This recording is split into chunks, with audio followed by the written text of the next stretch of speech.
welcome to Week 12 of Girls Guide to Fantasy Football. I'm your host, Jordan Zucker. Nice to meet you. Happy Thanksgiving. You're telling everyone in town. Well, there are no more undefeated teams left in the NFL this year, as the Jets dominated the Titans in their 34-13 win.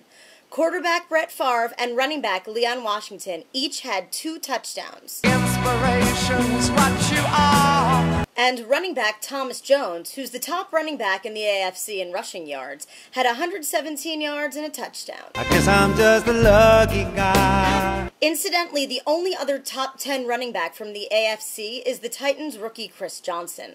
New England quarterback Matt Castle became the 5th quarterback in NFL history to put together back-to-back 400-yard games. It's been a long, long time. Tom Brady didn't even do it once last year. He came close in Week 14 against the Steelers with 399 yards. Does anyone care? Castle threw for 415 yards, had a rushing touchdown, and 3 passing touchdowns, all to wide receiver Randy Moss. On a Sunday afternoon. This moves Moss into 3rd place on the all-time receiving touchdown list with 132, only behind Jerry Rice and T.O. But I have a talent, a wonderful thing. All of this action, of course, pushed Miami quarterback Chad Pennington to throw for a huge day as well. He had 341 yards and 3 touchdowns. Just so I can keep up with you. Atlanta running back Michael Turner ran for 117 yards and 4 touchdowns in the Falcons' 45-28 win over the Panthers. This is his first season going over 1,000 rushing yards. Turner and rookie quarterback Matt Ryan have led the Falcons to a 7-4 record thus far, making them in the hunt for the playoffs. This is a vast improvement from last year when they wound up last in their division. We can make it better. Let's pull ourselves together and start it again. Embarrassment continues in Philadelphia.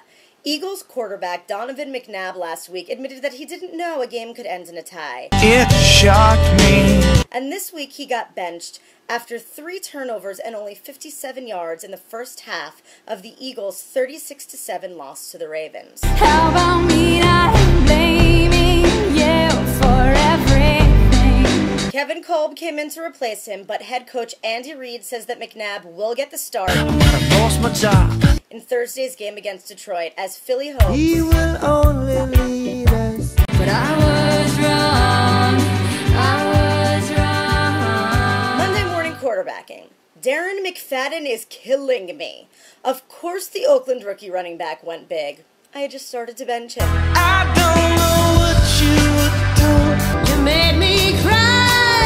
You can't cry, cause you look broke down. Oh, Cleveland quarterback Brady Quinn is out for the season with a broken finger. We know we don't get depressed. Philadelphia running back Correll Buckhalter is hurt, which means their banged-up starting running back Brian Westbrook will likely play through his various injuries. I might not last the day. New Orleans running back Reggie Bush should be back when the Saints go to Tampa, and St. Louis running back Steven Jackson should be back when the Rams host the Finns. But What exactly is gonna happen? no. Pittsburgh running back Willie Parker is probably out in this week's game against the Patriots, but wide receiver Santonio Holmes is probable, even though he suffered a concussion in last week's game against the Bengals. Rolling in pain.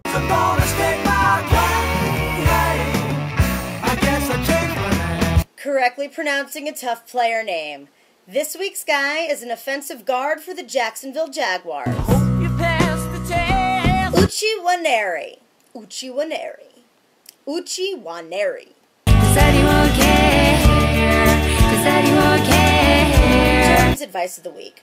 I'm instating new etiquette. Now, it is not at all rude, perfectly acceptable, and perhaps even slightly encouraged to bring your laptop to Thanksgiving dinner so you can have live scoring going on during the feast. Was it just a game to you? That's all she wrote for this week. I'm Sherry Waneri. Nope, I'm Jordan Zucker. And this was your Week 12 wrap-up of Girls Guide to Fantasy Football. Touch back with you next week. Bye.